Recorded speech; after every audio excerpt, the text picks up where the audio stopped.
Hello, this is Vicki Richardson reporting to you again from South Sudan. This time I'm in I'm in the compound of Water for South Sudan, and I'm going to answer a few more of your questions. So I've just come back from 4 days in the field. I visited a few villages, and I'm going to answer some questions about the drilling process, having just experienced the first drilling of the 2025-2026 season. So I've got Maria in the UK. She's asking, how do you decide which village receives a well each season?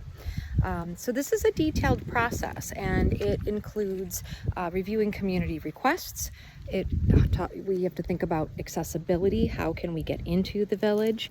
The village that we went to this time actually had to clear about over a mile of bush so that the trucks could actually get in. There's a needs assessment that takes place. There are discussions with the community to identify the best placement of the well, and you have to ensure that that well is going to be sustained and maintained before you make that decision. Priya in California wants to know, how far do girls walk to fetch water before a well is drilled? And the average for each trip is 3.7 miles round trip, but it's often more than one trip each day. And again, the water that is being collected is often dirty and unsafe to drink. Sophie from Ontario wants to know what actually happens during the drilling process and what makes it challenging. So what makes it challenging is the soil composition, the accessibility to the site. Again, the site that we went to had to be cleared for miles in order to ensure that the drilling rig and all the other trucks could get in.